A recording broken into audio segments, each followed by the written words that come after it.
الحمد لله رب العالمين، نحمده ونستعينه ونستغفره ونؤمن به ونتوكل عليه ونعوذ بالله من شرور أنفسنا ومن سيئات أعمالنا. من يهده الله فلا مضل له ومن يضلل فلا هادي له. أشهد أن لا إله إلا الله وأشهد أن محمدا عبده ورسوله. يا أيها الذين آمنوا اتقوا الله حق تقاته ولا تموتن إلا وأنتم مسلمون. يا أيها الناس اتقوا ربكم الذي خلقكم من نفس واحدة وخلق منها زوجها وبث منهما رجالا كثيرا ونساء، واتقوا الله الذي تساءلون به والأرحام إن الله كان عليكم رقيبا. يا أيها الذين آمنوا اتقوا الله وقولوا قولا سديدا يصلح لكم أعمالكم ويغفر لكم ذنوبكم، ومن يطع الله ورسوله فقد فاز فوزا عظيما. فإن أصدق الحديث كتاب الله، وخير الهدي هدي محمد صلى الله عليه وسلم، وشر الأمور محدثاتها، وكل محدثة بدعة، وكل بدعة ضلالة، وكل ضلالة في النار. أما بعد، فقد قال الله تعالى: واذكر في الكتاب إبراهيم إنه كان صديقا نبيا إذ قال لأبيه يا أبت لم تعبد ما لا يسمع ولا يبصر ولا يغني عنك شيئا. صدق الله العلي العظيم. புகழ் அனைத்தும் அல்லாஹ்வுக்கே. அவனுடைய ஸலவாத்தும் சலாமும் நமது நாயகம் முஹம்மது நபி ஸல்லல்லாஹு அலைஹி வஸல்லம் அவங்க மீதும், அவங்களுடைய குடும்பத்தார்கள், சஹாபாக்கள், தாபிஈன்கள், தபா தாபிஈன்கள், உலகில் உள்ள எல்லா முஸ்லிம்கள் மீது உண்டாகட்டுமா. குறிப்பாக நம்மவர்கள் மீது அவனுடைய அந்த ஸலவாத்தும் சலாமும் என்றென்றும் நிரந்தரமாக நிலைத்து நிற்கட்டுமாக. இன்று நாம் பார்ப்பது துல்ஹஜ்ஜினுடைய ஆரம்ப 10 நாட்களை பற்றியுள்ள சின்னதொரு குறிப்பு. இப்ராஹிம் அலைஹிஸ்ஸலாமுடைய வாழ்க்கையில் நடந்த பல சரித்திரங்களுடைய சிலதொரு குறிப்பு மட்டும், வரலாறுகளை வேற மாதிரி தெரிஞ்சுதான் வச்சிருப்போம். அதுல இருந்து கிடைக்கக்கூடிய படிப்பினைகள் மட்டும் இன்ஷா அல்லாஹ் நம்ம பார்ப்போம். உலகில் லட்சக்கணக்கான நபிமார்கள் வந்திருக்கிறாங்க. அதுல 3 நபிமார்களை பற்றி நம்மளுடைய தந்தை என்பதாக நாம் வர்ணிப்போம். அதுல ஒண்ணு ஆதம் அலைஹிஸ்ஸலாம், இன்னொன்னு நூஹ் அலைஹிஸ்ஸலாம். காரணம், நூஹ் அலைஹிஸ்ஸலாம் காலத்துல மொத்த உலகமும் வந்துட்டு வெள்ளத்தால் எல்லாம் அழிச்சான். காரணம், மொத்தமே குஃப்ரு ஷிர்க் நிறைந்ததன் காரணமாக மொத்தமா வாஷ் அவுட் பண்ணிட்டு திரும்ப 2வது ஒரு புதுதொரு உலகம் ஆரம்பிச்சது. அதுங்க நூஹ் அலைஹிஸ்ஸலாம் முஸ்லிம்களை கொண்டு. அதனால அவங்களும் ஒரு தந்தை அப்படிங்கிறது. அதுக்கப்புறம் இப்ராஹிம் அலைஹிஸ்ஸலாம் அவங்களும் நமக்கு தந்தையா வராங்க. காரணம், நம்ம நபி ஸல்லல்லாஹு அலைஹி வஸல்லம் அவங்க நமக்கு தந்தையா இல்லையா? நபி ஸல்லல்லாஹு அலைஹி வஸல்லுடைய மனைவிமார்கள் நமக்கு தாய் அப்படின்னா இவங்க நமக்கு தந்தை. இவங்களுடைய அந்த மூதாதையர் இப்ராஹிம் அலைஹிஸ்ஸலாம். எனவே அவங்களும் நமக்கு தந்தையாக வராங்கன்னு பார்ப்போம். இந்த மாதிரி பல நபிமார்கள்ல இந்த 3 பேரும் தந்தை அப்படிங்கிற அந்தஸ்து பெறாங்க. குர்ஆன்ல உள்ளது வெறும் 25 நபிமாருடைய பேர் மட்டும் தான் வருது. பேர் சொல்லப்படாத நபிமார்கள் இன்னும் நிறைய உண்டு. அது குர்ஆன்லயே அல்லாஹ் சொல்லுவான், ருசுலன் கத் கஸஸ்னாஹும், சிலருடைய சரித்திரங்கள் உங்களுக்கு சொல்லியிருக்கோம், சிலரை நாங்க சொல்லாம விட்டுருக்கிறோம் அப்படின்னு அல்லாஹ் சொல்லுவான். எனவே குர்ஆனில் உள்ளது 25, இன்னும் ஏகப்பட்ட நபிமார்கள் இருக்கிறாங்கன்னு பார்ப்போம். சொல்லப்பட்ட நபிமார்களை மிக அதிகமான முறையில குர்ஆன்ல இடம்பெற்ற நபிமார்கள் இப்ராஹிம் அலைஹிஸ்ஸலாம் இருப்பாங்கன்னு பார்ப்போம்.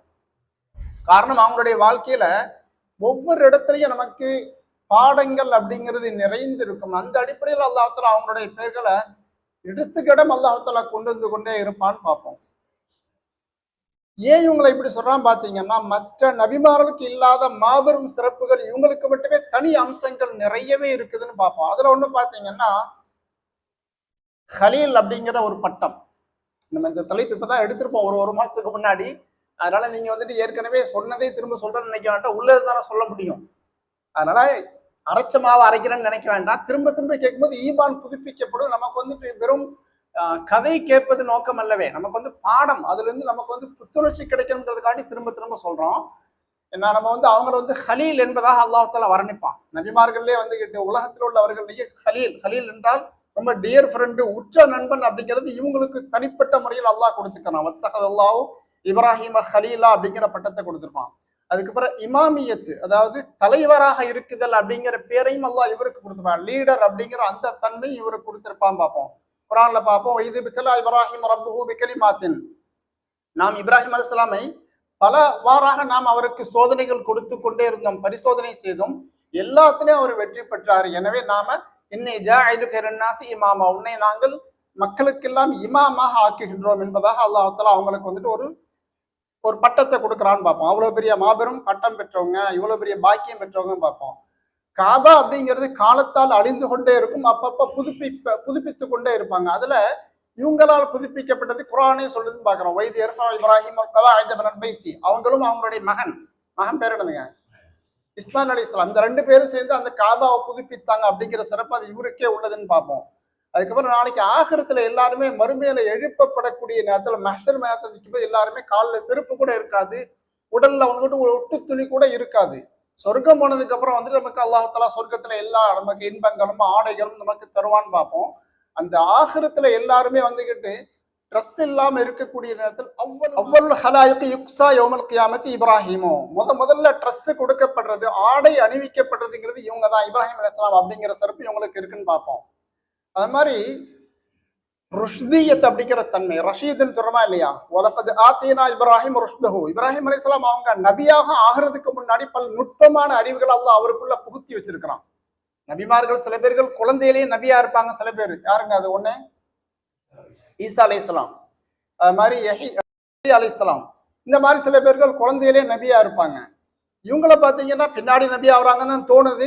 ஆனாலும் அந்த நுபுவத்துக்கு முன்பே, நபியா ஆகுறதுக்கு முன்பே இவரை மதிநுட்பம் நிறைந்தவராக இவங்க ஆக்கியிருக்கிறான் பார்ப்போம். எப்படியெல்லாம் இவருடைய மதிநுட்பம் இருக்குது அப்படிங்கிறது பின்னாடி வரலாறு சொல்லும்போது தெரியும். எவ்வளவு பெரிய ரொம்ப நுட்பமான தீர்க்க சிந்தனை, தூர நோக்க சிந்தனை உள்ளவங்க அப்படிங்கிறது நமக்கு தெரியும். இந்த மாதிரி மாபெரும் தனி சிறப்புகள்லாம் இருப்பதன் காரணமாகத்தான் அல்லாஹ் வந்து நமக்கு, நம்ம போன வாரம் ஏற்கனவே சொன்னதுதாங்க, ஒவ்வொரு உம்மத்துக்கும் யாரங்க பின்பற்றணும், அந்த நபியை பின்பற்றணும். மூசா நபியை அந்த உம்மத்தவர்கள் மூசா நபியை பின்பற்றணும். ஈசா நபியினுடைய அந்த மக்கள் அவரை பின்பற்றணும், ஈசா அலைஹிஸ்ஸலாம. நம்ம நபியை பின்பற்றணும். இப்படித்தானே பொதுவாட்டு நியதி அப்படிங்கிறது. நான் உலகிலேயே வந்து ஒரு நபியை குறிப்பிட்டு இந்த நபியை நீங்கள் பின்பற்றுங்கள் அப்படின்னு சொன்னது அல்லாஹ் இவங்களை சொல்லியிருக்காங்க. நம்ம நபியை பின்பற்றணும் அப்படிங்கிறது சூரத்துல் அஹ்ஸாப்ல அல்லாஹ் சொல்றான். லகத் கான லக்கும் ஃபீ ரசூலில்லாஹி உஸ்வத்துன் ஹஸனா, முஹம்மது ஸல்லல்லாஹு அலைஹி வஸல்லம் அவர்களிடத்தில் உங்களுக்கு எல்லா வகையான முன்மாதிரி உண்டுன்னு சொல்லிட்டான். சொன்னதுக்கு அப்புறம் இன்னொரு நபியை அடையாளப்படுத்தி கொண்டு அல்லாஹ் சொல்றான், கத் கானத் லக்கும் உஸ்வத்துன் ஹஸனத்துன் ஃபீ இப்ராஹீம வல்லதீன மஅ, இப்ராஹிமை கொண்டு யாரெல்லாம் ஈமான் கொண்டிருந்தார் இவர்களில் உங்களுக்கு நிறைய முன்மாதிரி உண்டு என்பதாக நமக்கு அவரையும் வந்து பின்பற்ற வேண்டும், முன்மாதிரியாக ஆக்கி கொள்ள வேண்டும் என்று ஒரு நபியை சுட்டி காட்டி இவரை நீங்க முன்மாதிரியை ஆக்கிக்கங்க என்பதாக நமக்கு அல்லாஹ் தஆலா அடையாளப்படுத்தக்கூடிய நபியில இவங்களும் ஒரு ஆளா வர்றாங்கன்னு பார்ப்போம். இதெல்லாம் இவருக்குரிய தனி சிறப்பா இருக்கு. இன்னும் நிறைய இருக்குது, 1-2 மட்டும் நம்ம வந்துட்டு கோடிட்டு காட்டிருக்கிறோம். இவர் எந்தெந்த விஷயத்துல நமக்கு வந்து முன்மாதிரியும் பார்த்தீங்கன்னா நிறைய அடுக்கி கொண்டே வரிசையா நாம வந்து பட்டியலிட்டு கொண்டு செல்லலாம். அதுல பாத்தீங்கன்னா இது காலு லிகௌமிஹி இன்னா புராஉ மின்கும், தௌஹீதை எடுத்து சொன்னாங்க மக்களுக்கு. தௌஹீதை எடுத்து சொல்லக்கூடிய நேரத்துல கொஞ்சம் கூட சமரசம் செய்து கொள்ளவே இல்லை. ஹக்கு தான், சத்தியம் சத்தியம் தான், அசத்தியம் அசத்தியம் தான் அப்படிங்கிறது ரொம்ப உறுதியான முறையில எடுத்து சொன்னாங்க. கொஞ்சம் கூட அதுல வந்து அவன் சமரசம் செய்து கொள்ளவே இல்லைன்னு பார்ப்போம். ஒமிம்மா தஅபுதுன மின் தூனில்லாஹ், ஷிர்க் வைக்கக்கூடிய, இறைவனுக்கு நிகராக ஆக்கக்கூடிய அந்த நீங்கள் எதனை நிகராக ஆக்குகிறீர்களோ இந்த தெய்வங்களிலிருந்து நான் விலகிக் கொள்கிறேன், உங்களுக்கும் எனக்கும் எந்த சம்பந்தமும் இல்லை. நம்ம முஸ்லிம் அல்லாதவரோடு நாம் ஒட்டுறவு இருக்க வேண்டும், அது எந்த வகையிலும் இஸ்லாம் வந்து கூடாதுன்னு சொல்லாது. ஆனா அது வந்து டியர் நட்புன்னு சொல்லுவாங்கல்ல, க்ளோஸ் ஃப்ரெண்டுங்கிறது, நம்ம உள்ளத்தால் நட்புங்கிறது அது கூடாது. சாதாரண நட்புங்கிறது அனுமதிக்கப்பட்டது. குர்ஆன்ல அல்லாஹ் சொல்லி தருவான், லா யன்ஹாகுமுல்லாஹு அனில் லதீன லம் யுகாத்திலுக்கும், அவங்க ஷிர்க்ல தான் இருக்கிறாங்க, இஸ்லாத்தினுடைய சிந்தனைக்கு அப்பாற்பட்டு இணை வைப்பு அப்படிங்கிறத இருக்கிறாங்க. ஆனாலும் அவங்களோட நட்பு பாராட்டுறத, அவங்களோட கொடுக்கல் வாங்கல் செய்யறது, பரிசு பொருட்களோ அவங்களுக்கு ஏதாவது கொடுக்கலோ எந்த தடையும் கிடையாது, நீங்க நல்லுறவோடு இருக்க வேண்டும் என்பதாக குர்ஆன் பறைசாட்டுதுன்னு பார்ப்போம். எனவே அவங்களோட எந்த வகையிலையும் உறவுகளை துண்டிக்கும்படி இஸ்லாம் சொல்லவே சொல்லாது. உறவுகள் இருக்க வேண்டும், ஆனால் விட்டு கொடுக்கறது கூடாது. அந்த ஷிர்க்கினுடைய விஷயத்தில் உறவுங்கிறது வேற, நல்லுறவு என்பது வேற. நம்மளுடைய அந்த மத கோட்பாடை விட்டு கொடுக்கிறது அப்படிங்கிறது அது அனுமதிக்கே செய்யாது. அந்த மாதிரிதான் இப்ராஹிம் அலைஹிஸ்ஸலாம் தன்னுடைய தகப்பன், அந்த குடும்பத்துல வந்து நிறைய எதிர்ப்புகள் இருந்துச்சு தௌஹீதுக்கு எதிரான முறையில. அவ்வாறெல்லாம் குடும்பத்தில் எதிர்ப்பு இருந்தாலும் குடும்பத்தோட இருந்தாங்க, இருந்து கொண்டு அவங்களுக்கு தௌஹீதை போதித்து கொண்டே இருந்தார்கள், அவங்களோட உறவோட தான் இருந்தாங்க.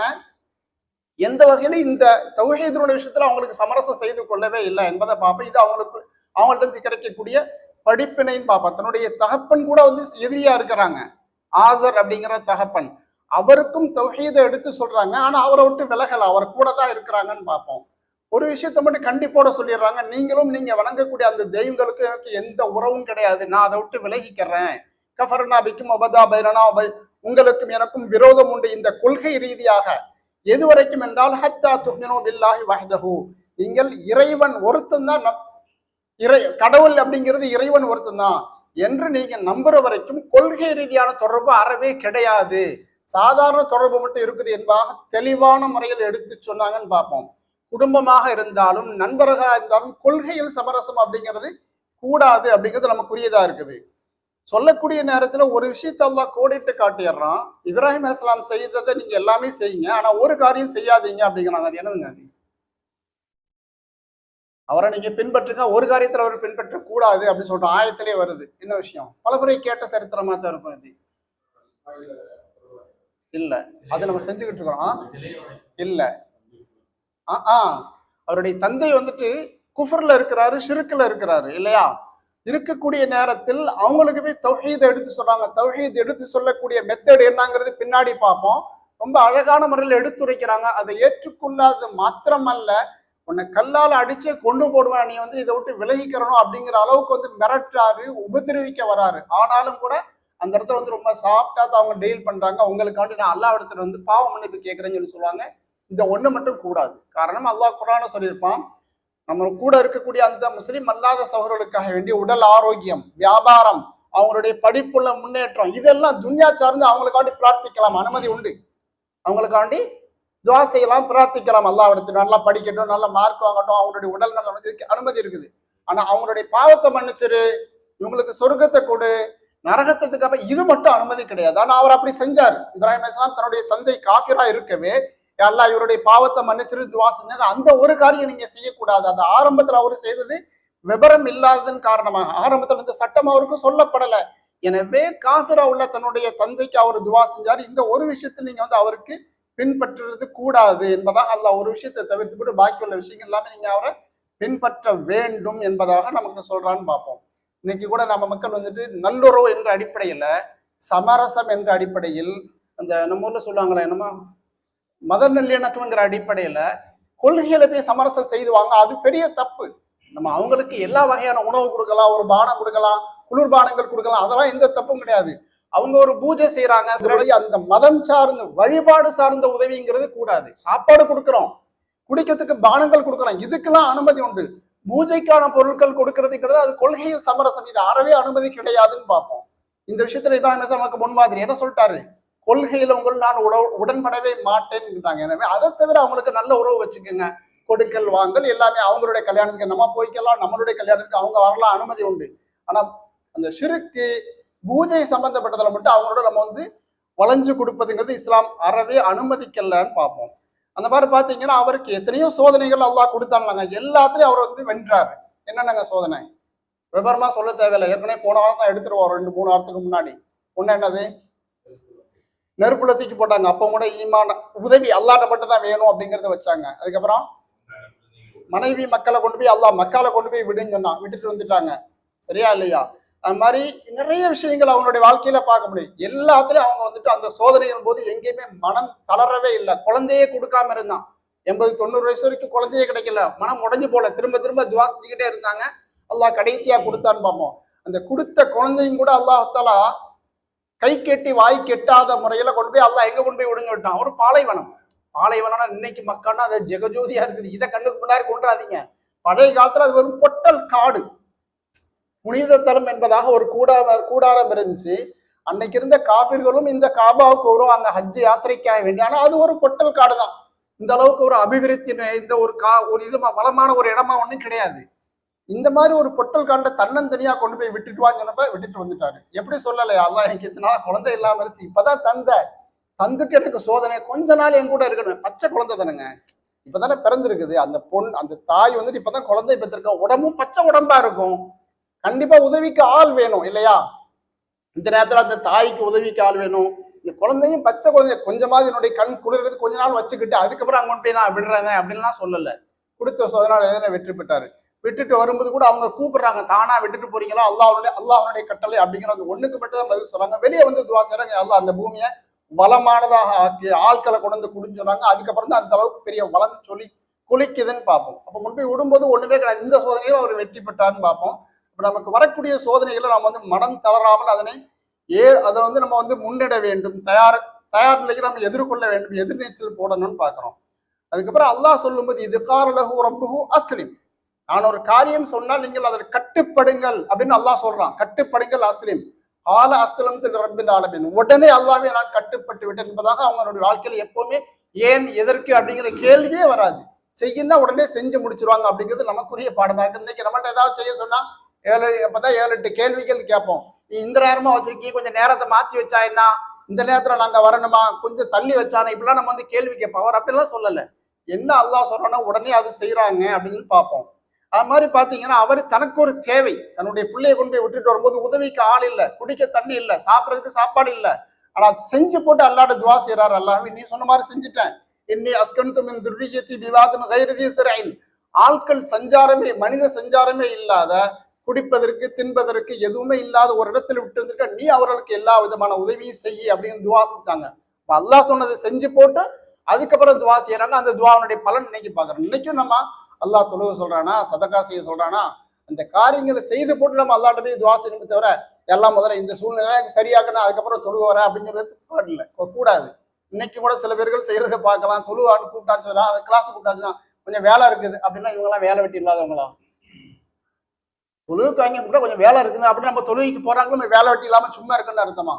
இது மெயினான வேலை, போறது ஒரு 10 நிமிஷம் தானே. எனவே இது ஒரு முக்கியமான வேலையை எடுத்து நம்ம செய்யக்கூடியது. துன்யாவுடைய வேலைக்கு வந்து நமக்கு லேசாக்கி தருவான்னு பார்ப்போம்.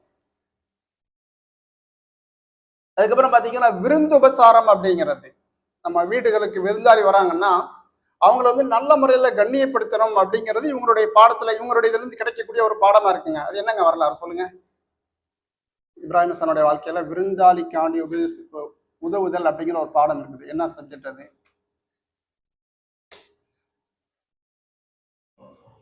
சொல்லுங்க.